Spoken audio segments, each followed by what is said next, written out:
Assalamualaikum warahmatullahi wabarakatuh. Perkenalkan, nama saya Revika Dabarata. Di video kali ini saya akan menjawab soal UTS Organisasi Manajemen Perusahaan.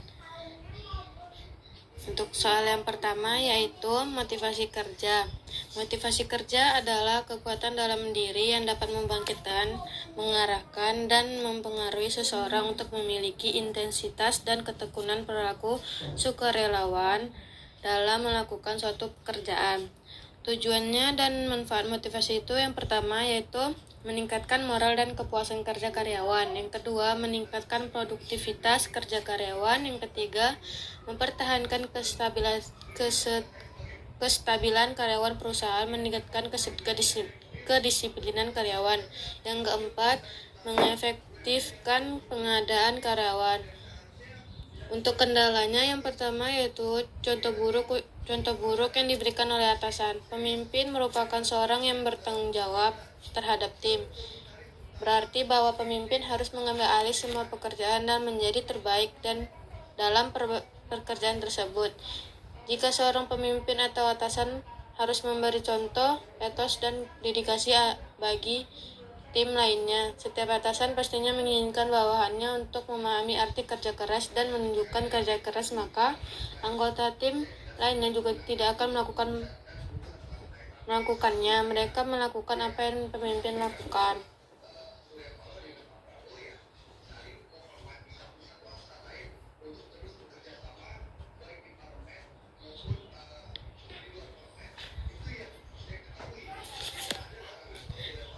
Jadi, cobalah melakukan kondisi setiap anggota tim. Yang kedua, bekerja lebih keras untuk menghasilkan yang sama. Menghasilkan kemajuan secara menerus merupakan elemen utama dari budaya perusahaan. Pemimpin menginginkan para anggota untuk terus berkembang dan meningkatkan kinerja mereka. Oleh karena itu, sering pemimpin mendorong timnya untuk hal yang sebuah kerja keras yang hasilnya seorang tim harus diikuti oleh kinerja yang lebih baik keras lagi. Karena jika tidak, nanti anggota tim akan menjadi terlalu percaya diri dan cepat merasa puas. Ketiga, industri yang tidak bersahabat. Jika kalian bekerja terlalu lama untuk industri, akan lupa problematika yang pernah ada dalam beberapa industri. Tidak dapat mencegah hal buruk terjadi, misalnya ada keluhan dari pelanggan kalian karena adanya suatu hal yang terjadi tanpa alasan yang jelas dari perusahaan. Sebagai pemimpin harus membuktikan bahwa hasil yang buruk tidak akan mampu menghalangi seseorang untuk mencapai kesuksesan. Harus membantu anggota tim melewati tantangan yang mereka hadapi tanpa membunuh kepercayaan dan motivasi kerja mereka. 2. Manajemen konflik. Manajemen konflik adalah suatu proses aksi dan reaksi yang diambil oleh para pelaku konflik atau pihak ketiga secara rasional dan seimbang dalam rangka mengendalikan situasi dan kondisi perselisihan yang terjadi antara beberapa pihak. Tujuan manajemen konflik yaitu yang pertama, untuk mencegah terjadinya gangguan terhadap anggota organisasi sehingga dapat fokus kepada visi dan misi organisasi. Yang kedua, untuk meningkatkan kreativitas anggota organisasi dengan mengambil manfaat dan konflik yang terjadi. Yang ketiga, untuk membangun rasa saling menghormati antara sesama anggota organisasi dan menghargai keberagaman. Manfaat manajemen konflik ada 2. Yang pertama, evaluasi sistem. Organisasi tidak dapat melakukan evaluasi terhadap efektivitas sistem jika tidak terjadi konflik di dalamnya. Dalam adanya konflik, maka organisasi akan dapat melakukan identifikasi apakah sistem yang diterapkan berjalan dengan baik atau perlu perbaikan. Yang kedua, mengembangkan kompetensi.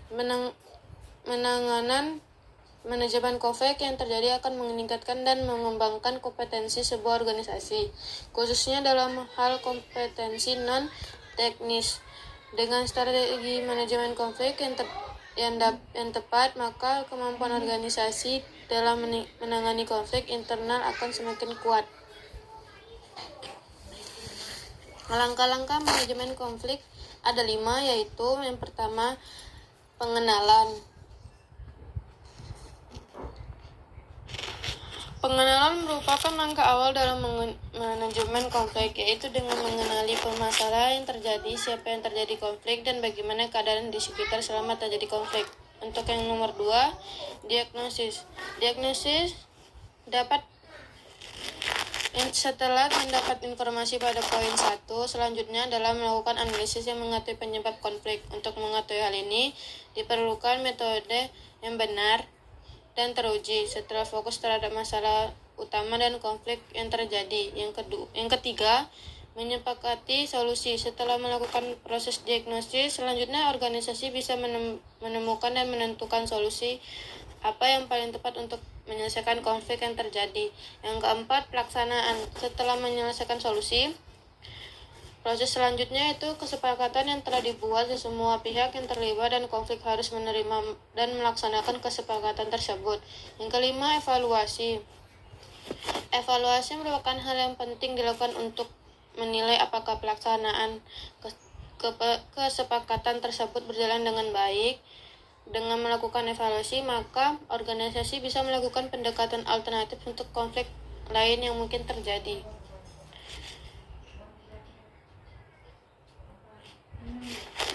Soal berikutnya, perilaku organisasi. Perilaku organisasi adalah suatu bidang terapan yang mempelajari tingkah laku atau perilaku manusia dalam organisasi, mulai dari kapasitas sebagai individu, anggota kelompok, sehingga hubungan relevan dengan organisasi. Tujuan perilaku organisasi ada 3. Yang pertama, agar bisa memahami serta menjelaskan berbagai kejadian yang terjadi dalam organisasi. Yang kedua, mempelajari perilaku organisasi yang mempermudah pengembangan cara berpikir tentang kejadian dan dalam lingkungan organisasi, serta meramal hal apa yang akan terjadi. Yang ketiga, agar bisa meramal dan menjelaskan kejadian terjadi dalam organisasi. Faktor-faktor perilaku organisasi yaitu ukuran dan penyebaran enterprise, ada struktur organisasi, delegasi dan desentralisasi, sifat dan pembagian operasi, dan jenis pusat tanggung jawab. Soal selanjutnya tentang manajemen stres. Manajemen stres adalah tentang bagaimana kita melakukan suatu tindakan dengan melibatkan aktivitas berpikir, emosi, rencana atau jadwal pelaksanaan, dan cara penyelesaian masalah. Tujuan manajemen stres yaitu dilakukan adalah guna memperbaiki kualitas hidup seorang agar bisa menjadi lebih baik lagi.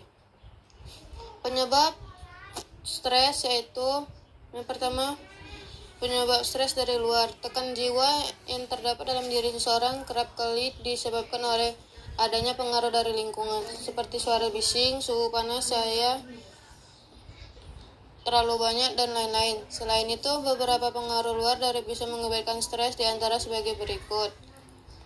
Peristiwa penting yang terjadi dalam hidup seseorang, seperti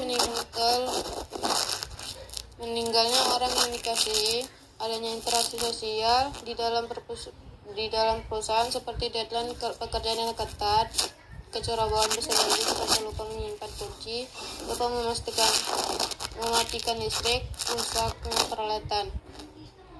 2. Penyebab stres dari dalam.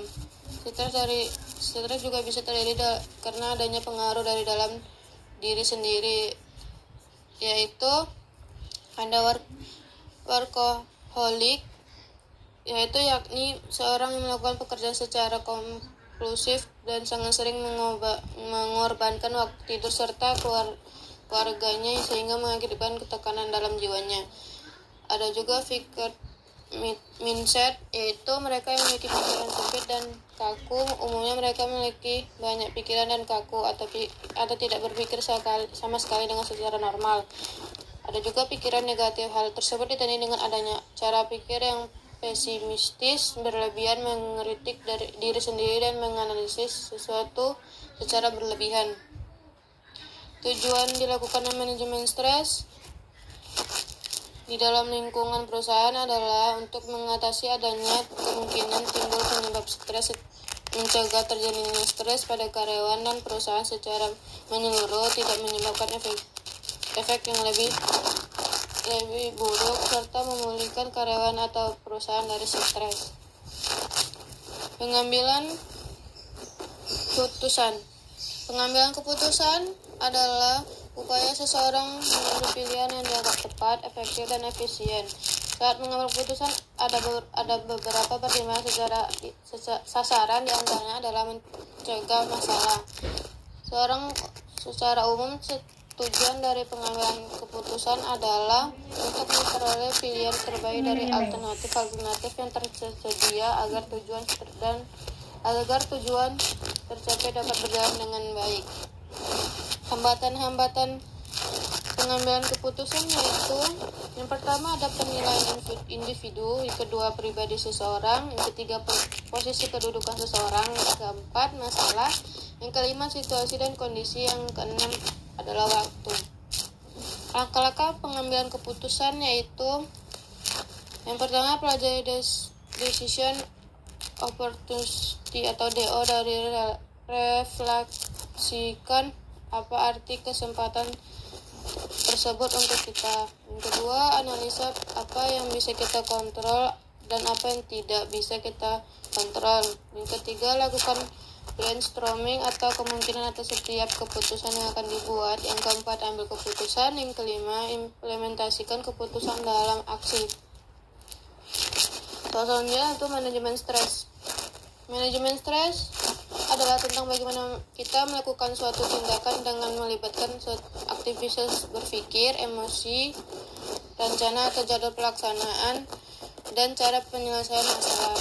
Tujuan dari dilakukan manajemen stres adalah guna memperbaiki kualitas hidup seseorang agar bisa menjadi lebih baik.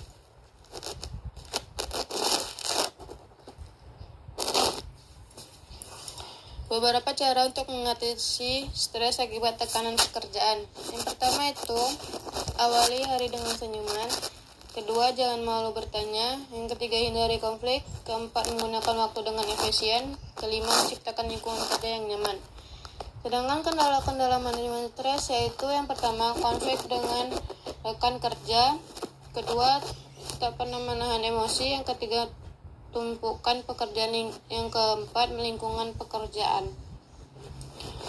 Selanjutnya tentang manajemen operasional. Manajemen operasional adalah bentuk pengelolaan menyeluruh serta optimal pada aspek tenaga kerja, barang-barang atau mesin, peralatan, dan bahan mentah atau faktor produksi lain yang dapat dijadikan produksi dan jasa yang lazim.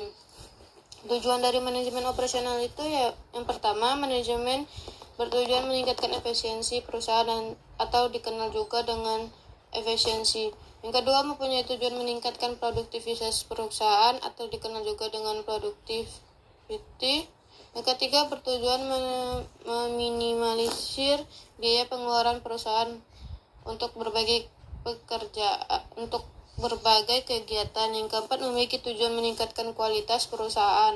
Yang kelima, mempunyai tujuan kontrol waktu proses produksi semaksimal mungkin. Fungsi manajemen operasional yaitu ada fungsi perencanaan, fungsi pengorganisasian, fungsi penelaahan, dan fungsi pengawasan. Kendala-kendala dalam manajemen operasional: yang pertama, pemilihan strategi dalam produksi, di mana permasalahan itu mengacu pada strategi yang akan dilakukan di dalam sistem produksi. Yang kedua, pemilihan prioritas. Pada poin ini, perusahaan perlu melakukan produk dari beragam alternatif ide. Yang ketiga, perencanaan produk awal. Dalam masalah ini, merencanakan awal bisa berupa pembuatan atau pencarian ide dari desain produk, di mana dalam produk barang, desain awal terlihat lebih jelas bila dibandingkan dengan produk jasa. Yang keempat, pembuatan prototipe. Untuk diuji masalah dalam pembuatan prototipe ini adalah apakah produk tersebut sudah sesuai dengan standar diterapkan atau belum. Yang terakhir, implementasi produk. Jadi masalah dalam poin ini adalah di mana produk yang sudah mulai diproduksi dan dipasarkan harus dinilai implementasinya. Cara penerapan manajemen operasi yaitu dengan menentukan tujuan dari subsistem operasi dari organisasi, serta mengembangkan program kebijakan dan prosedur yang dibutuhkan dalam manajemen operasi mencapai tujuan yang diinginkan. Sekian, terima kasih.